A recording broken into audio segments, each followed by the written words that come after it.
오늘 장의 중심이 될 이슈앤 전략으로 정리해보겠습니다. 오늘 세 분과 함께 할게요. 야천투자연구소 남인호 소장, 타키온뉴스 조호진 대표, 한국경제TV 최민정 기자 수고해 주시겠습니다. 어서 오세요. 자, 첫 번째 소식입니다. 혼란이 이어지고 있는 카카오 소식부터 확인해 볼 텐데요. 조호진 대표님, 이 카카오그룹에 대한 국민들의 근심은 계속되는 모양새인데 과거 미국계 사모펀드 론스타 사건과 유사하다는 평가가 나오고 있는 상황이라고요?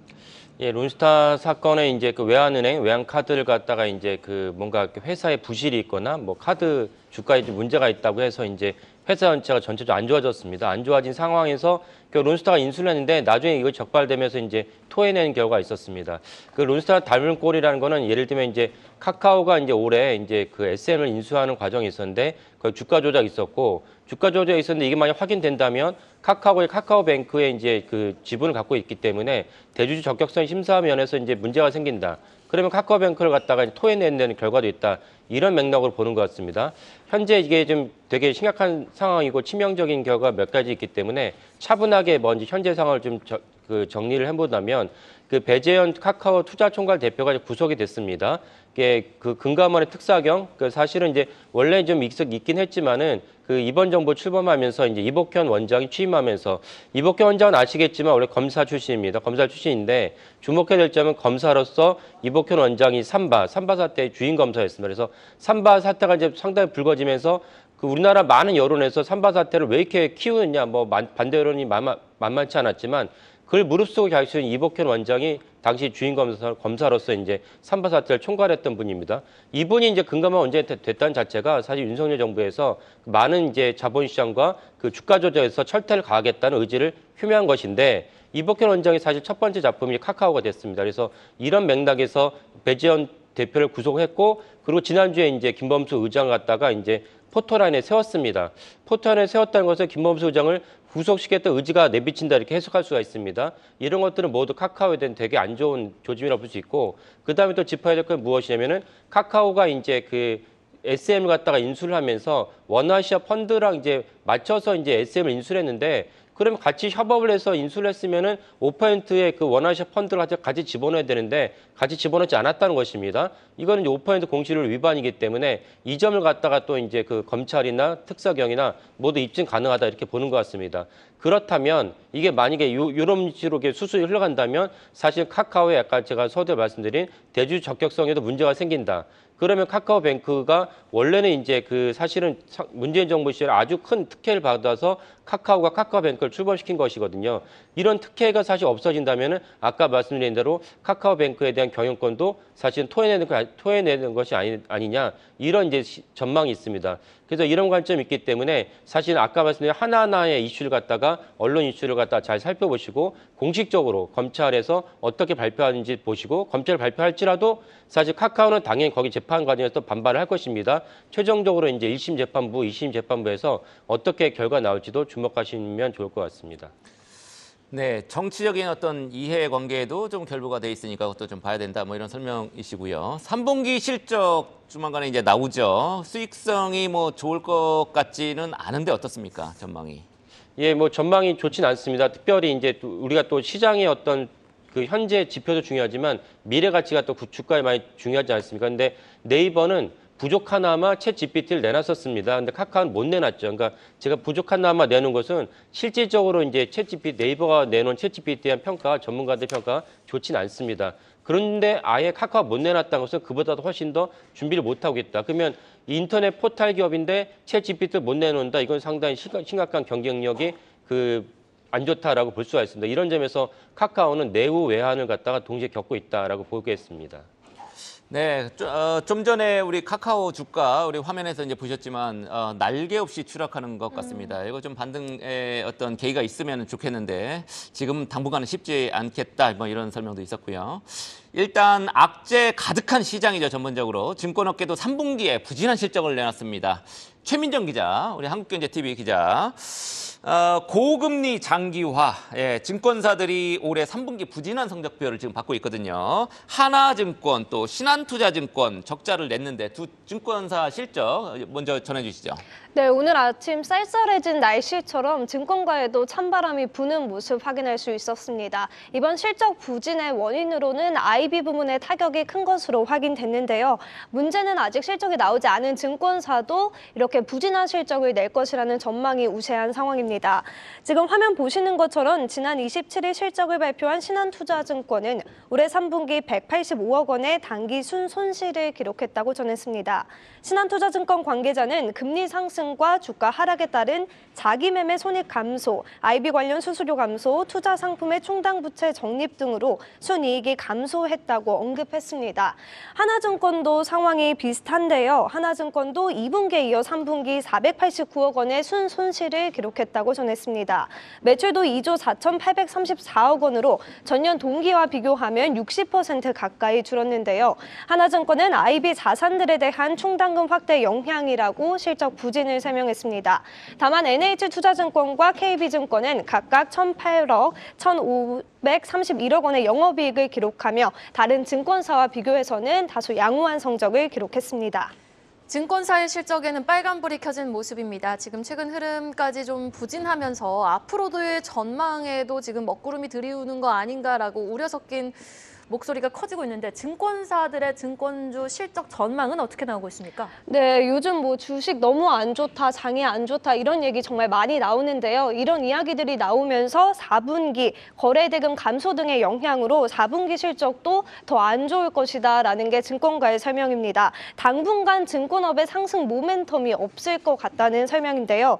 특히 최근 한 달 사이 11개 증권사의 종목으로 구성된 KRX 증권 지수를 좀 살펴보면요. 5% 가까이 하락한 모습 확인할 수 있었습니다. 특히 키움증권이 영풍재지 이슈로 외국인의 순매도가 가장 많았으며 기관의 매도 또한 큰 폭으로 증가해 일주일 사이 20% 넘게 급락한 점이 KRX 증권지수 하락 요인으로 작용했습니다. 키움증권에 대한 이야기 좀 더 해보겠습니다. 5천억 원의 미수금 발생 공시 후 자사주 700억 원 매입 및 소각 공시를 추가적으로 발표하며 현재는 주가 방어에 좀 나선 모습인데요. 다만 영풍재지가 3거래일 연속 하한가를 기록하는 등 주가가 연일 떨어지고 있는 점은 키움증권의 주가 회복에도 부정적으로 작용할 것으로 보입니다. 증권업계 관계자는 증시 상황도 부진하고 주가 급락으로 투자 심리가 악화되며 신용융자 잔고가 지속적으로 감소하고 있다고 전했는데요. 이에 증권업 전체적으로 브로커리지 관련 이자 손익 감소는 불가피하다 이렇게 평가를 했습니다. 네, 은행주도 요즘에 뭐 배당 매력 높아졌다 뭐 이렇게 얘기를 많이 하는데 배당을 많이 주는 증권 종목들 꽤 있죠. 요거 긍정적으로 평가할 만한 부분이 있던데 어떻습니까? 네, 맞습니다. 제가 아까 이야기 드린 것처럼 상승 동력이 없다라는 게 증권가의 평가였는데요. 이 중에서도 일부 고배당 매력을 가진 증권주에 한해서 좀 눈여겨봐도 좋을 것 같다라는 게 입장입니다. 특히 NH투자증권의 경우 예상되는 배당 수익률이 7% 중반 수준으로 업종 내 최상위권입니다.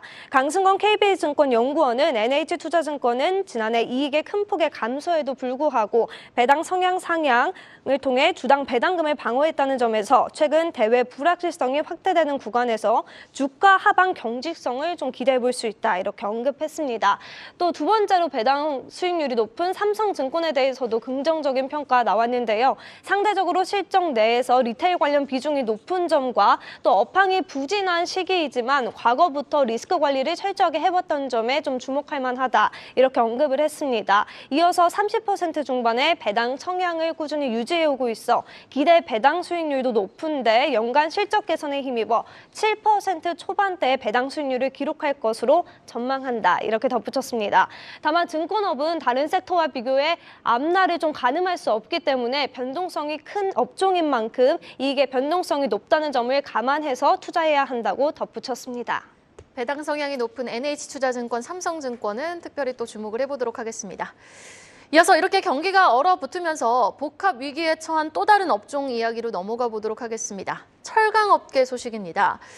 지금 철강업계가 삼중고에 시달리고 있는 상황이다라는 소식이 주말 사이 나왔는데 어떤 이야기인지 남인호 소장님이 자세히 전해주실까요? 네. 요즘 정말 주식하기 참 힘들죠. 그런데 특히 철강업종 가지고 계신 분들 더 힘듭니다. 포스코 홀딩스를 예를 들어볼까요? 금년 고점이 76만 원이었습니다. 그런데 지난주 종가 얼마입니까? 42만 원입니다. 자그마치 고점 대비해서 40%나 내려갔는데 그 이유를 살펴보겠습니다. 첫 번째, 국내외적인 부동산 경기 침체라고 볼 수 있겠습니다. 중국의 시진핑 3기가 출발하면서 조금 부동산 좀 부축해주나 했더니 의외로 홍다그룹 등 여러 가지 문제로 중국의 부동산 경기 위축되고요. 또 국내도 마찬가지입니다. 철근, 철강이 많이 들어가는 신도시 3기 출범이 아마 빠르면 내년 하반기부터 시작될 것 같습니다. 그러면은 수요가 그때나 해당된다는 얘기죠. 이것이 첫 번째 요인이고요. 다음 두 번째는 이렇게 철근, 철강 값은 별로 안 좋은데 반대로 철근, 철강을 만드는 원자재 가격은 또 급등하고 있습니다. 철광석이라든가 연료탄, 불을 피워야 되지 않습니까? 아니 이상하다. 제품 가격 내려가는데 왜 원자재가 올라가냐? 바로 인도라든가 동남아 등 이런 다른 국가들이 조강 생산 능력을 늘리기 때문입니다. 이런 어려움이 있고요. 마지막 세 번째입니다.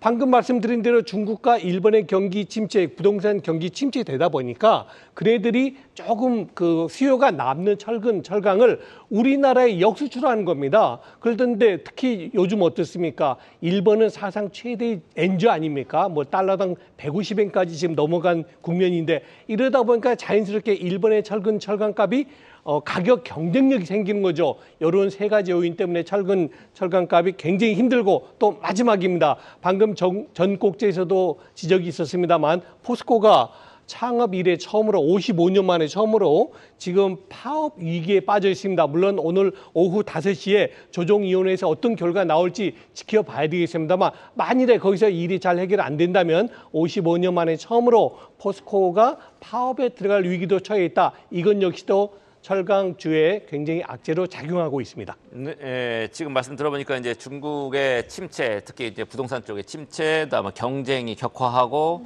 그다음에 이제 원료값은 뛰고 거기에다가 파업은 또 포스코는 또 파업하려고 하네. 이런 상당히 이제 위기적인 요소들이 있는 것 같은데 그러면 투자자 입장에서는 어떻게 해야 됩니까? 네, 저는 두 가지 꼽고 싶습니다. 첫 번째 먼저 시장을 보셔야 됩니다. 아까 말씀드린 대로 지금 철강만 40% 내려갔지 않습니까? 그럼 다른 건 다 올라갔냐? 그건 아니죠. 지금 시장도 10% 이상 크게 하락했기 때문에 시장이 먼저 살아야 된다. 세둥지가 먼저 살아야지 그 안에 새알이 살 수 있다는 것이고요. 다음 두 번째입니다. 방금 부장님도 말씀하신 그 세 가지 요인. 철강값 내려가, 원자재값 올라가, 그리고 중국과 인도의 덤핑이라고 봐야 되겠죠. 그런 저가 공세가 지속되는 이런 요인들이 해소가 되지 않는다면은 단지 하나 주가가 내려갔다는 이유만으로 주가를 산다는 것은 상당히 위험하다는 얘기입니다. 그래서 이 세 가지 요인이 어떻게 변하는가 아마 저는 연말 안으로 변화가 있을 걸로 기대하는데요. 그 변화를 보시고 매수 타이밍을 잡으시는 게 좋겠습니다. 네, 삼중고에 시달리고 있는 철강업계 과연 연말에는 조금 어느 정도 해소가 될지 여부 여러분 지켜보셔야겠습니다. 이어서 오늘 장에 영향을 줄 리포트와 공시까지 체크해 보시죠. 정준혜 캐스터 불러봅니다. 가장 빠른 리포트 앤 공시 시간입니다. 오늘 아침에 나온 리포트 중에 목표가가 상향 조정된 종목부터 살펴보겠습니다. 먼저 효성중공업인데요. 중공업 부문에서 두 자릿수 마진을 달성했다며 하나증권은 목표가를 24만 원으로 상향 조정했습니다. 그리고 SK가스는 세전이익이 전년 대비 흑자 전환이 전망된다며 하나증권은 목표가를 20만 원으로 올려 잡았습니다. 네, 반대로 목표가가 하향된 종목도 체크해 보도록 하겠습니다. 호텔신라인데요. 면세 사업의 영업 적자로 3분기에 실적이 부진했다면서 한국투자증권은 목표가를 10만 원으로 내려잡은 모습이고요. 그리고 크래프톤도 신작 라인업과 정보 공개가 지연되고 있다며 상상인증권은 목표가를 23만 원으로 내려잡았습니다. 네, 계속해서 투자에 참고할 만한 공시도 확인해 보시죠. F&F인데요. 3분기 매출이 4,900억 원으로 전년 동기 대비 11% 증가했고요. 영업이익은 1,500억 원으로 전년 동기 대비 7% 올랐습니다. 또 부동산 권원조사 서비스 업체인 리파이는 100억 규모의 자사주 취득을 위한 신탁 계약을 결정했다고 공시했는데요. 이 점 참고하셔서 오늘도 현명한 투자하시길 바라겠습니다. 지금까지 가장 빠른 리포트 앤 공시 전해드렸습니다. 호텔 신라와 크래프톤의 목표가 하향 조정 소식 전해드렸습니다. 가장 빠른 리포트와 공시 체크해봤고요. 이어서 조호진 대표님께 질문을 해보도록 하죠. 실적 공시가 나왔습니다. 삼성중공업이 3분기 실적을 발표했는데 어땠습니까? 예, 3분기 실적에 이제 예상대로 영업이익이 이제 흑자가 나왔습니다. 전년 동기 대비 흑자가 나왔는데 컨센서스보다도 더 좋게 이제 영업이익이 나왔습니다. 그러니까 그만큼 삼성중공업의 업황이나 매출이 아주 좋다고 볼 수가 있습니다. 삼성중공업 아시겠지만 사실은 이제 제가 볼 때 우리나라 조선의 올해 뭐 전체적으로 이제 YTD가 좋습니다. YTD가 삼성중공업 한 40%가 넘고 그다음에 이제 하나오션도 40% 넘는데 사실 제가 볼 때 가장 큰 요소는 두 가지인데 하나는 뭐냐면 카타르바 이제 LNG선이 대규모로 이제 나오면서 거기다 수주를 하니까 거기에 대한 기대치로 이제 YTD가 좋습니다. 또 하나는 이제 주목해야 될 점이 이제 그 대우조선해양, 하나오션 넘어간 대우조선해양이 민영화됐다는 것입니다. 그러니까 민영화가 왜 중요하냐? 민영화하지 않았을 때 대우조선해양은 3년짜리 CU가 들어서면 무조건 매출을 올리기 위해서 저가 경제, 출혈 경제를 마다하지 않습니다. 그러니까 할 수 없이 이제 삼성중공업이나 현대중공업도 출혈 조선을 마다하지 않을 수 없어가지고 그게 다 이제 나중에 부메랑으로 돌아옵니다. 이런 이제 문제될 것이 근본적으로 없어졌다. 하나오션 올라갔으니까요. 넘어갔으니까요. 이런 점에서 이제 우리나라 조선소에는 올해 되게 큰 중요한 흑자, 호재가 발생했다고 볼 수가 있고 이것이 삼성중공업 실적으로 나오고 있습니다. 지금 화면에 좀 전에 나왔지만은 전체적으로 이제 3분기 영업이익이 나오고 있습니다. 그래서 삼성중공업이 4분기도 더 좋을 것이다. 그러면 이제 올해 삼성중공업이 이제 그 아주 의기양양하게 호언했던 올해 2천억 정도의 영업이익도 가능하다. 이것이 이제 그 LNG선을 수주하면은 LNG선이 올해 다 이제 재무제표에 잡힌 것이 아니고 한 3년 정도 나누어서 재무제표에 잡힙니다. 그렇다면 삼성중공업은 내년, 내후년에도 아주 좋을 것으로 전망이 되고 그다음에 가장 주목할 만한 천연가스 운반선이 사실은 이제 우리나라 말고는 이제 수주할 곳이 없습니다. 중국이 가끔씩 수주를 하는데 중국은 카타르에서 특수관계로 수주를 합니다. 이유는 무슨 말이냐면은 카타르에서 중국이 이제 카타르에 대규모로 천연가스 수주하니까 가져가니까 거기다가 이제 읍소합니다. 우리나라 조선소에도 LNG선 하나 달라. 이런 맥락으로 이제 중국의 이제 후동, 동화, 중화 조선이라 해서 수주를 한 것이지 거기에 경쟁력이 있어 수주를 한 것이 아닙니다. 그러니까 추가로 이제 사실 LNG선이 계속 나온다면 우리나라의 삼성중공업, 현대중공업, 하나오션 말고 수주할 것이 없다는 것도 주목하시면 좋겠습니다. 네, 지금 우리 조 대표님 통해서 조선주 실적 한번 체크를 해봤고요. 이어서 항공업계로 넘어가 보도록 그렇게 하겠습니다. 우리 최민정 기자. 개인적으로 오늘 가장 중요한 이슈인 것 같습니다. 대한항공과 아시아나항공의 합병을 결정지을 가능성이 있는 그런 이사회가 열리는데요. 대한항공이 먼저 이사회를 하고 이제 아시아나항공이 예정이 돼 있을 텐데 이사회가 대한항공 이사들은 뭐 당연히 찬성할 거고요. 아시아나항공 이사회의 이사들이 어떤 이제 표결을 할지 그게 지금 관건인 것 같습니다. 각각 이사회 지금 어떻습니까? 네, 오늘 두 기업 모두 이사회를 진행하는데요. 일단 어떤 내용들이 오갈지부터 정리해드리겠습니다. 대한항공은 아시아나항공 지원 방안에 대해서 아시아나항공은 화물사업 매각을 주요 안건으로 올릴 예정입니다. 앞서 유럽연합 집행위원회는 대한항공과 아시아나항공 결합에 따른 유럽 노선 경쟁 제한을 지속적으로 우려해 온 바 있는데요. 이를 불식시키기 위한 시정조치 방안으로 대한항공의 14개 유럽 노선 중 아시아나와 중복되는 4개 노선, 예를 들면 프랑크푸르트, 바르셀로나, 로마, 파리 노선의 슬롯공항 반납, 아시아나항공의 화물사업 매각 등이 거론돼 온 바 있습니다. 최근 유럽연합 집행위원회가 시정조치안을 이달 말까지, 즉 내일까지 이렇게 제출을 해달라 하고 요구한 만큼 이번 이사회로 대한항공과 아시아나항공의 합병이 판가름 날 전망입니다. 만약 오늘 아시아나항공 이사회가 동의하지 않으면 양사 합병은 사실상 불가능해지는 만큼 이사회에 대한 업계의 관심이 지금 뜨거운 상황입니다. 아시아나항공의 이사회는 이야기해 주신 것처럼 오늘 오후 2시에 진행되고요. 아시아나항공은 이사회를 마치는 직후 공시를 통해 결정 내용을 투자자들이나 여러 기관들에게 알릴 것으로 전망됩니다. 현재까지 이사회 분위기는 어떻게 감지되고 있습니까? 네, 아시아나항공 이사회가 화물사업 매각 안건을 의결하기 위해서는 이사 과반이 참석한 가운데 그 참석한 과반이 찬성을 해야 되는데요. 이사회 구성원이 6명이라는 점을 감안을 해보면요. 전원 참석 시 4명이 찬성해 안건이 통과될 전망입니다. 업계에 따르면 현재 찬성 의견이 좀 우세한 것으로 전해지는데요. 다만 일부 이사는 화물사업 매각 찬성 시 배임 소지가 있다는 이유로 반대하는 것으로 알려졌습니다. 좀 화물 사업 매출을 살펴볼 필요가 있는데요. 화물 사업의 매출이 아시아나항공의 전체 매출 21.7%에 달하는 만큼 사업을 포기하면 이 아시아나항공 기업 가치가 떨어질 수 있다는 우려 때문입니다. 일각에서는 이번에 화물 사업 매각을 진행하더라도 이를 인수할 항공사를 찾는 것도 문제라는 지적이 나오는데요. 앞으로 화물 사업 호황이 지속될지 미지수인 데다가 인수하는 쪽에서 일정 수준의 부채도 떠안아야 하기 때문입니다. 한편 아시아나항공의 주채권자인 산업은행도 3조 6천억 원대의 공적 자금을 회수하기 위해선 합병이 필요한 상황이며 합병을 위해선 분할 매각이 중요하다는 입장을 유지하고 있습니다. 네, 지금 워낙 큰 이슈니까 두 회사, 대한항공, 아시아나항공 각각 주가에 미치는 영향이 클 것 같은데 증권업계 어떻게 보고 있습니까? 제가 직접 이제 증권업계 관계자들과 이야기를 나눠봤는데요. 대한항공의 경우 아시아나 인수 불발 시 재무 부담이 줄어들 수 있다고 설명했습니다. 이어 합병 이슈가 두 기업의 주가 모두에게 부정적으로 작용했던 만큼 인수가 불발되면, 즉 합병이 무산되는 경우 호재로 인식하고 단기적으로 주가는 오를 수 있다, 이렇게 전망했습니다. 다만 올해 상반기 기준 아시아나항공의 총 부채는 12조 원, 부채 비율이 1741%에 달하는 만큼 아시아나 자체가 독자 생존이 어렵다라는 우려도 적지 않습니다. 직접 제가 취재한 결과 아시아나항공 인수는 국내 1, 2위의 항공사의 합병인 만큼 규모의 경제 측면에서는 시너지가 존재해서 중장기적인 주가 흐름으로 봤을 때는 긍정적이지만 단기적으로 봤을 때 아시아나의 높은 부채 비율과 경영 정상화 비용에 대한 우려로 단기적으로는 좀 부정적으로 작용할 수 있다, 이렇게 분석하기도 했습니다. 더불어 이번 화물 사업이 매각될 경우 두 기업 절차가 장기화된다는 점은 당분간 항공업계에 좀 부정적인 이슈를 작용할 수 있다, 투자 심리를 악화시킬 수 있다, 이렇게 설명하기도 했는데요.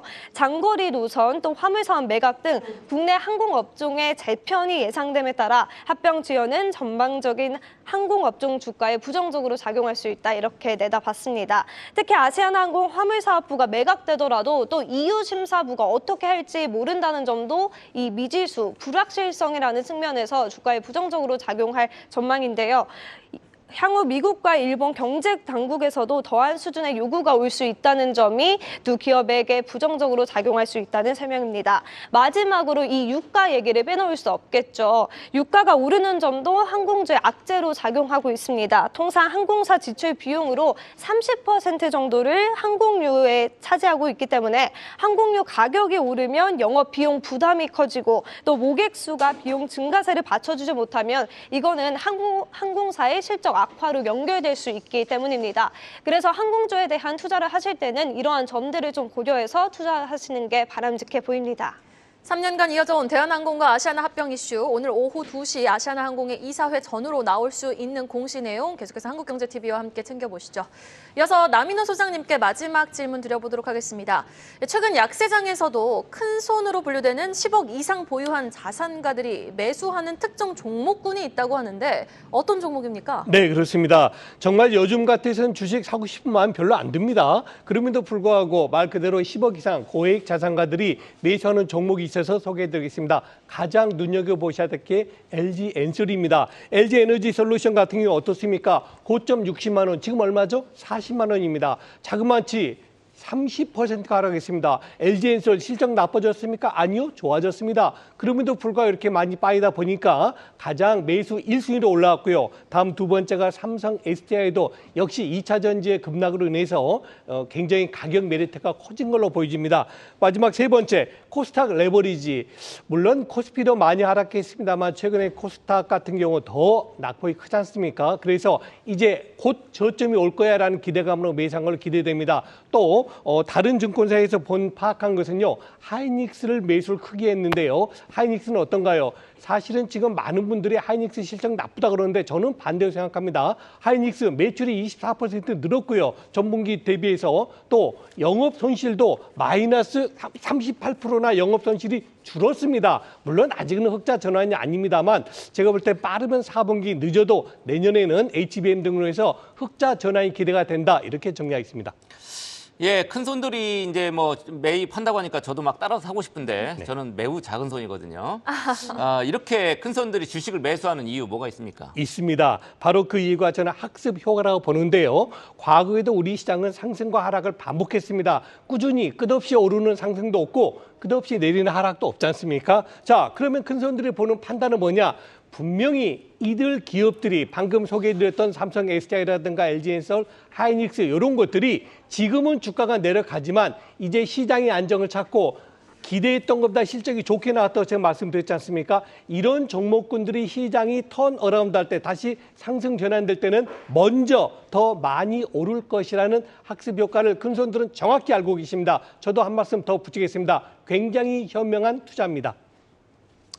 네, 남인호 소장님, 오늘 장 전략 어떻게 가져가면 좋겠습니까? 네, 저는 이 말씀 꼭 드리고 싶습니다. 지금 1302포인트입니다. 정말 이제 뭐 더 밑으로 얘기하시는데 제가 볼 때 더 밑으로 가봤자 크게 안 떨어집니다. 이제 우리 한국 시장에 저력이 있기 때문에 저는 지금 2302포인트에서 우리 뉴스엔 전략 시청자분에게 분명히 말씀드립니다. 저는 금년 안으로, 올해 안으로 2450포인트는 반드시 갈 것이다. 즉, 제 1차 목표는 2450이니까요. 연말에 2450 가면 우리 이혜수 앵커님 꼭 지적해 주시면 고맙겠습니다. 네, 알겠습니다. 2450포인트까지 연말까지 도달 가능한다, 반등 가능한다라고 예상해 주셨는데 조호진 대표님도 동의하시는지 궁금하네요. 전략 들어볼까요? 그 이스라엘 그 하마스 전쟁이 이제 지상전이 본격화됐기 때문에 사실은 좀 상당히 전쟁 그 전체 분위기가 안 좋습니다. 그래서 그 전략으로 종목을 고른다면 역시 방산주를 이렇게 보시는 게 좋을 것 같고 유가가 뭐 200달러까지는 안 오르겠지만 어쨌든 유가가 내려갈 것 같지 않습니다. 그러면 이제 고유가 관련된 이제 많은 S-오일이라든지 그런 유가 회사 정유회사들을 보시면 좋을 것 같습니다. 네, 개장 전 꼭 확인해봐야 할 뉴스 챙겨봤습니다. 지금까지 세 분과 함께해봤습니다. 야천투자연구소 남인호 소장, 다큐뉴스 조호진 대표, 한국경제TV 최민정 기자 수고 많으셨습니다.